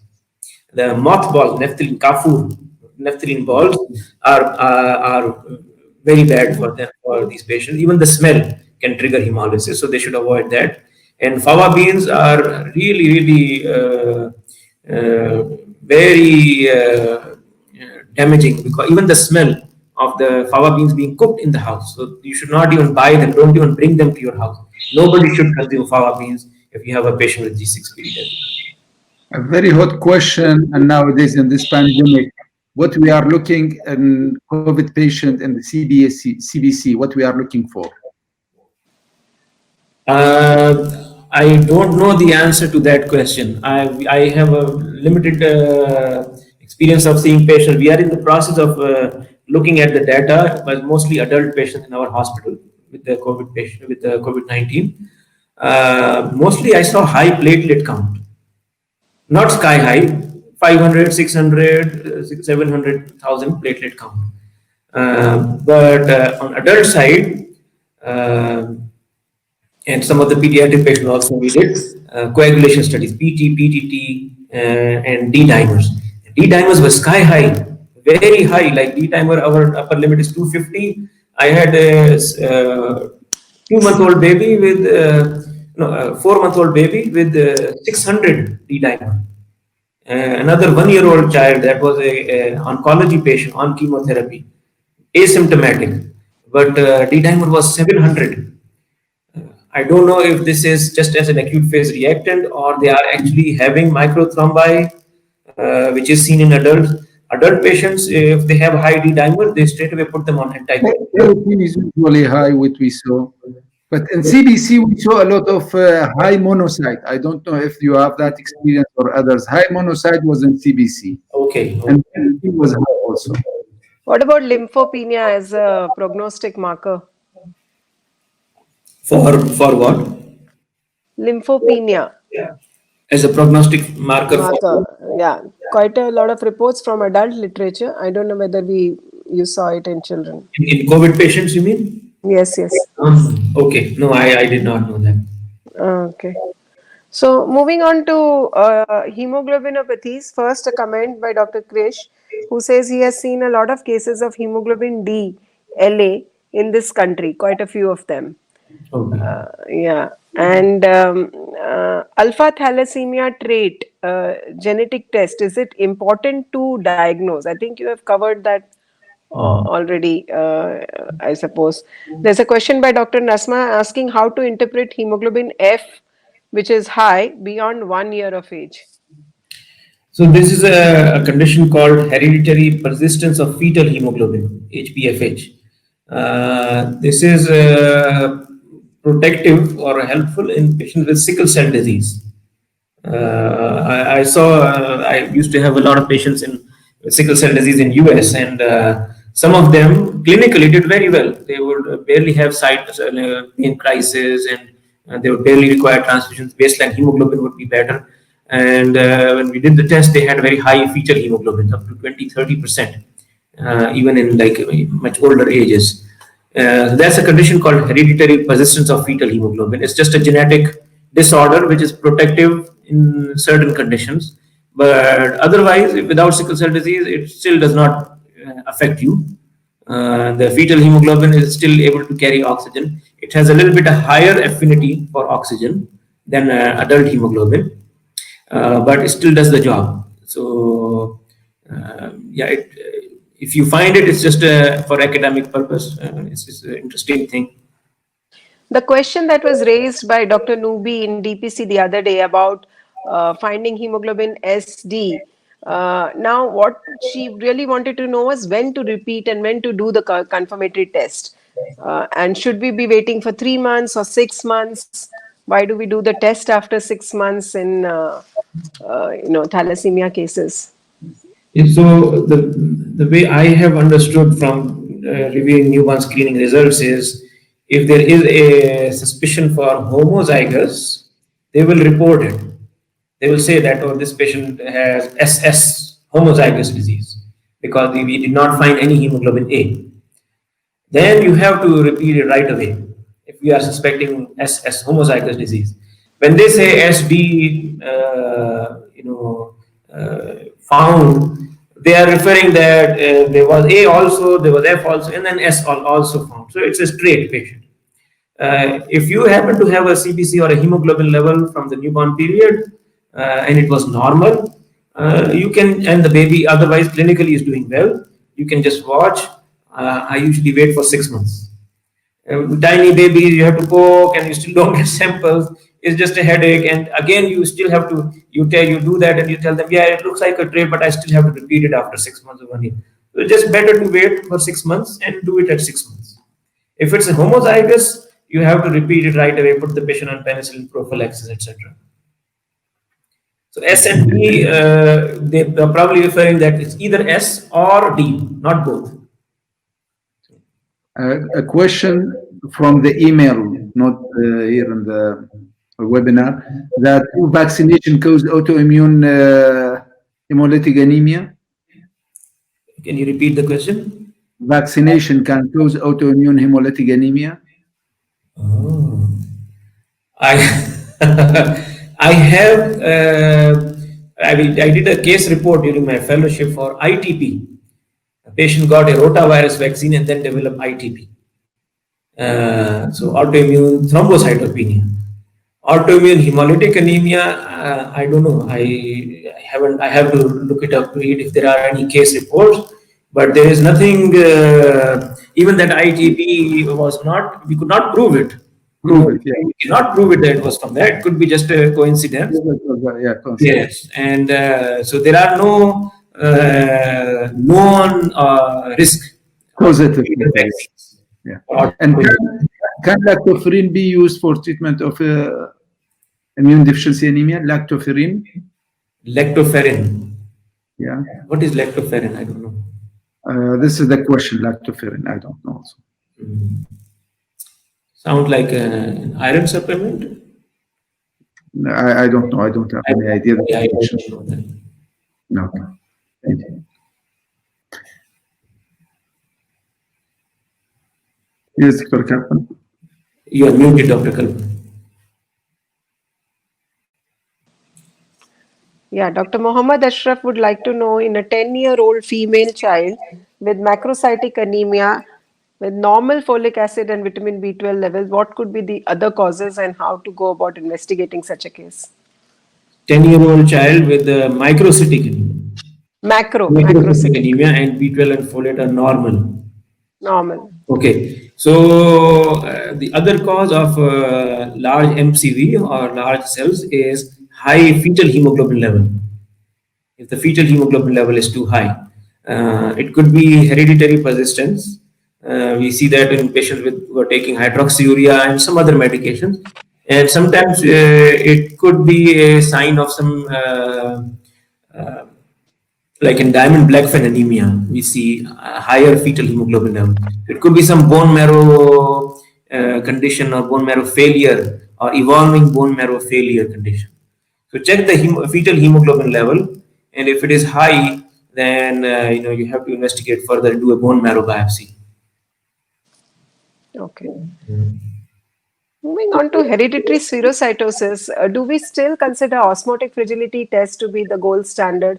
Because some labs have moved away from it and they do other flow cytometry and stuff. So, what is your opinion on it?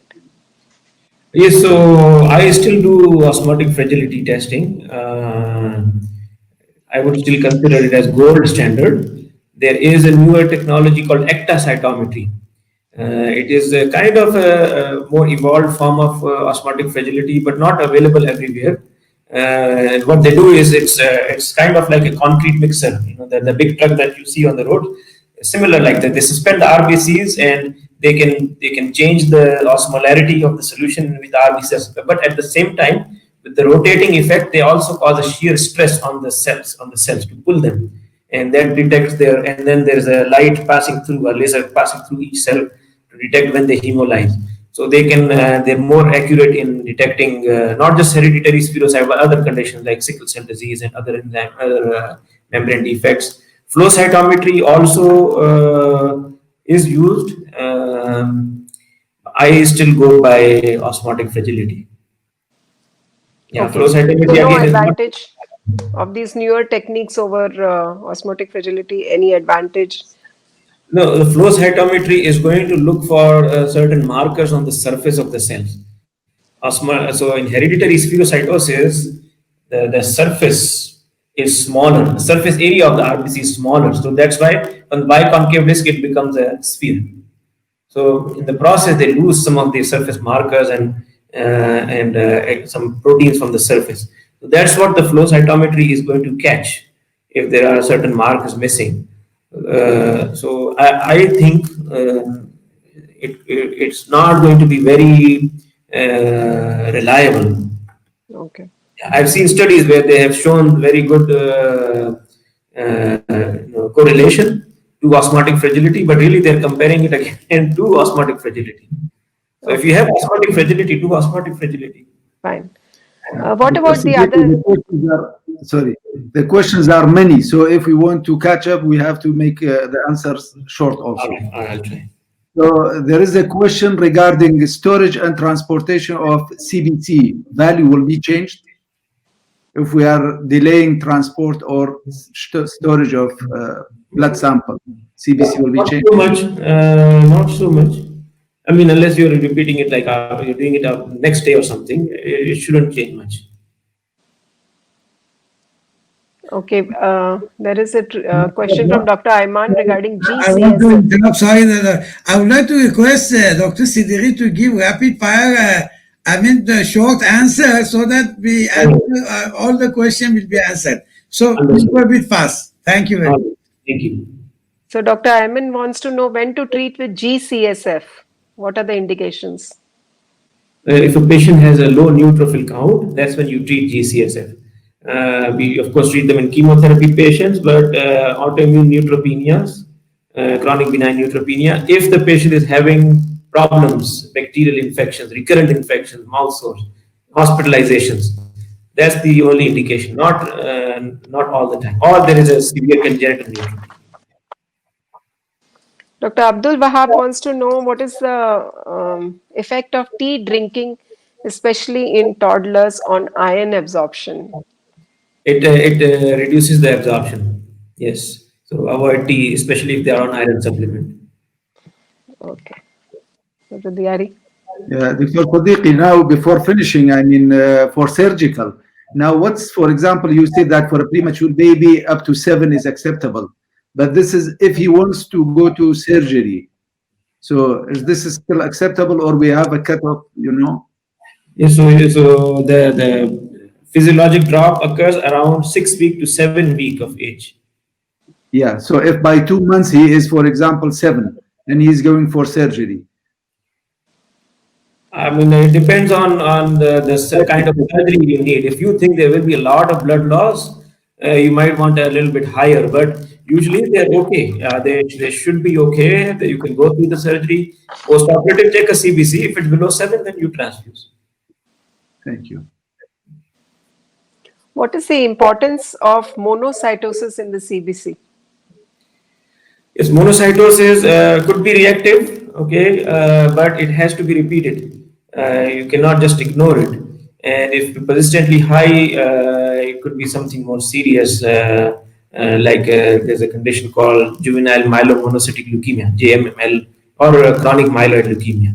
But they'll have splenomegaly and other things as well. But high monocyte should be worrisome. Needs to be at least followed up. Yeah, and Dr. Pankaj wanted to know about borderline thrombocytopenia, 120 to 140. So by definition, ITP is considered less than 100,000. If it's more than 100,000, it is not even ITP, just consider it as a normal variant.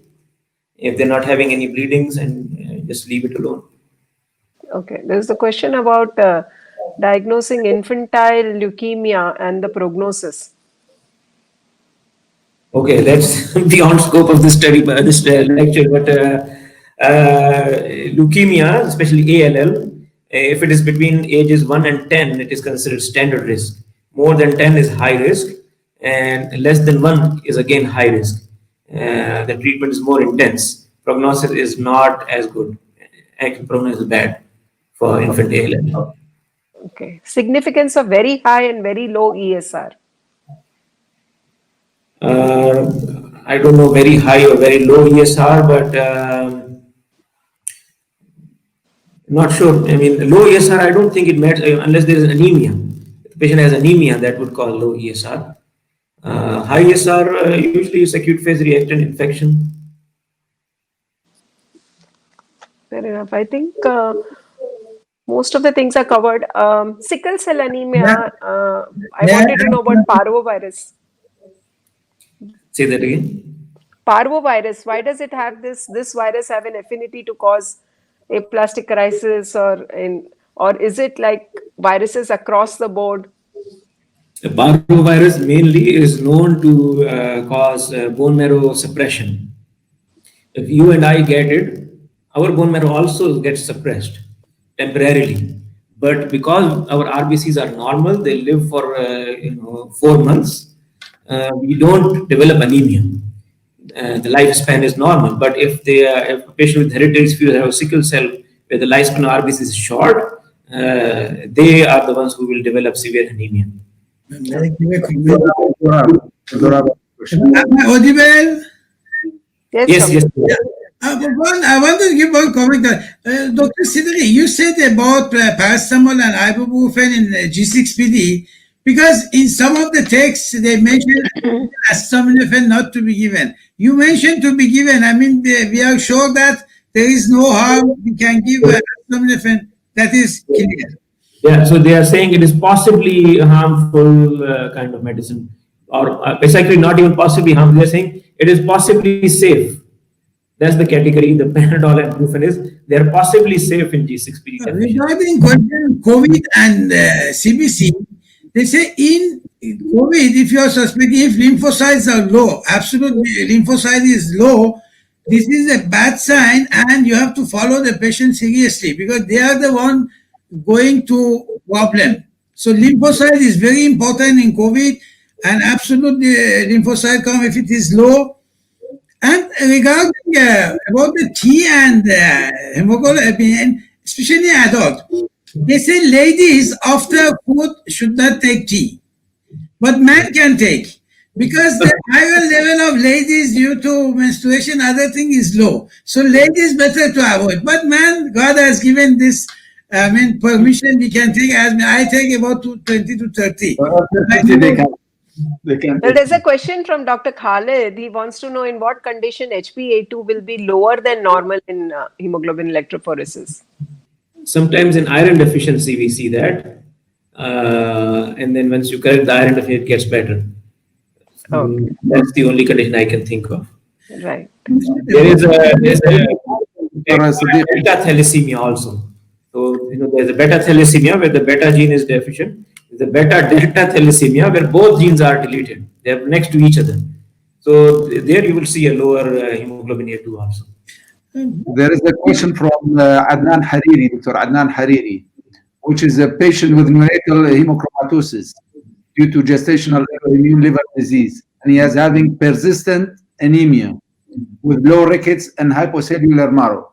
Is there any association?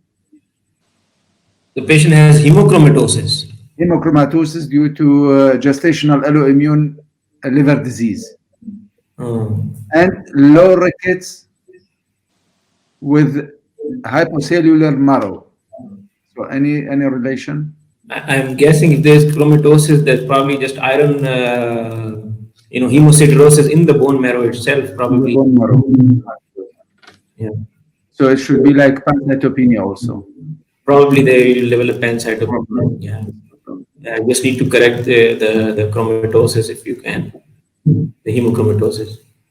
The question from Dr. Amal about when should we do the hemoglobin electrophoresis after blood transfusion if child has received blood transfusion? RBs usually last in the system for at least 1 month. But to be on the safe side, I will wait for at least 6 weeks, minimum 6 weeks. Okay. There's a comment from Dr. Khalid who says low ESR is seen in congenital spherocytosis. Okay. They say whooping cough. In whooping cough, the ESR remains low. I think once Dr. Bandari was telling one of the features.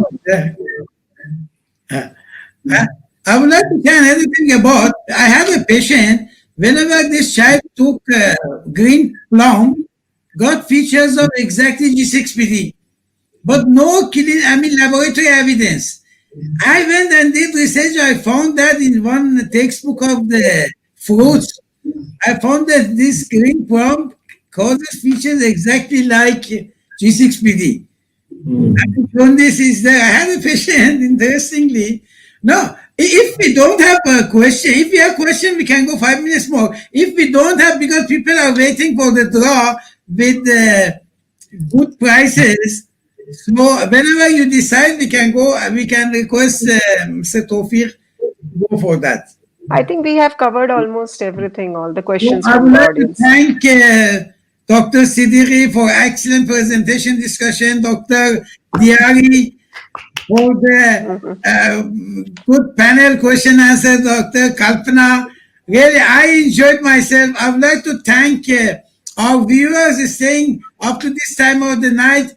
Of course, you stay more for the prices. I would like to thank Mr. Tawfiq for arranging this webinar. Of course, we are waiting to see what prices he is going to give our viewers.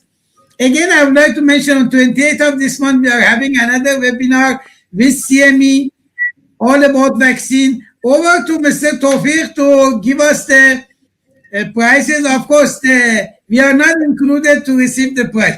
And those who are present, they will get the price. Those who are not there will not get. Over to Mr. Tawfiq. Thank you. Yeah.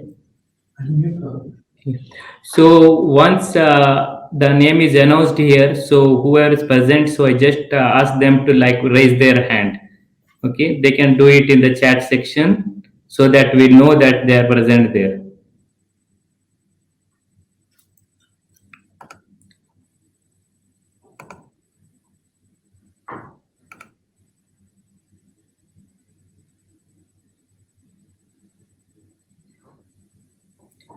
Dr. Ayman Mohammed El Senvi.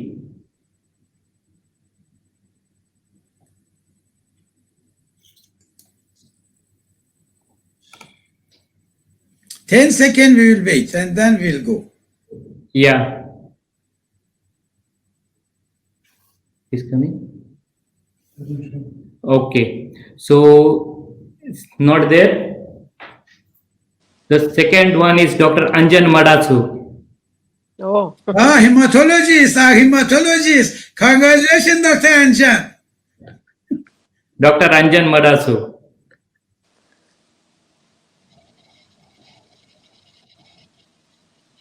He's not there. Dr. Anjan is a consultant pediatric hematologist from Dubai Hospital. He was there. I don't know. Like I was seeing Okay, his go next. next. Okay.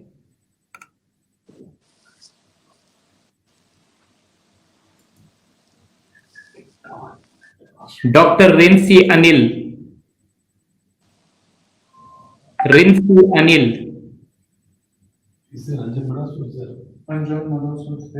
Yeah. So Dr. Anjan Madasu is there already. So he is the one winner. And So John next, is there. And John is there. He's writing, I'm there. yeah. So Rinsi Anil. There. Rinsi Anil.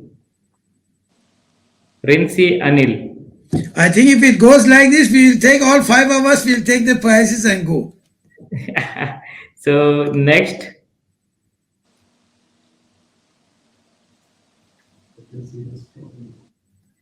Ginny Kuriakos. Ginny Kuriakos. Ginny Kuriakos.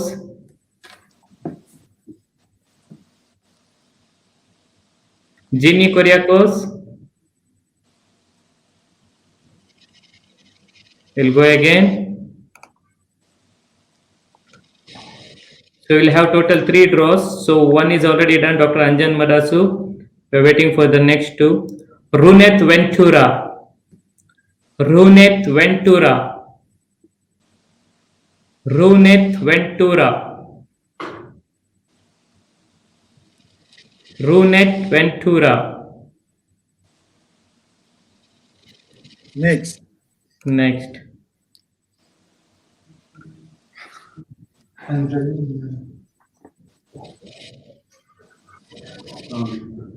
Grace Paul Raj. Grace Paul Raj.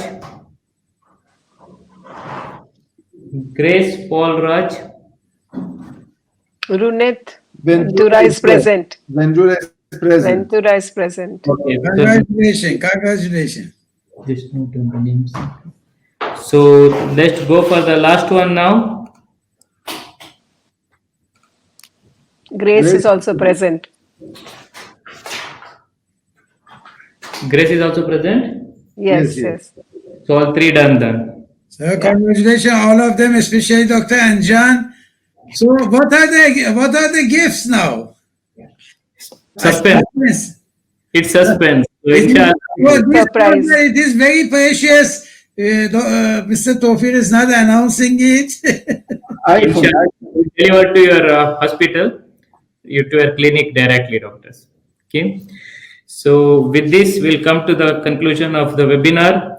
So before closing, I would like to thank like all the delegates who took time and attended our first webinar of the DPC series. I'd like to thank Dr. Siddiqui for the wonderful talk he has presented today. And I extend my hearty gratitude to Dr. Sohrab and the DPC Scientific Committee for partnering with New Country Healthcare for such scientific activities. We have applied for the CME from MOH for this program and still to get the feedback from them. So after the lecture, they will give us the feedback about the CME hours and all. So once we get any feedback, so you will be getting a questionnaire on your email, which you can answer to claim your certificates. Inshallah, hopefully it will be done. So until then, thank you. Goodbye. Good night. Thank you very much. Jazakallah khair. Assalamu alaikum wa rahmatullahi wa barakatuh. Thank you. Thank you very much. Thank you. Thank you very much. Thank you very much. Good night. Good night.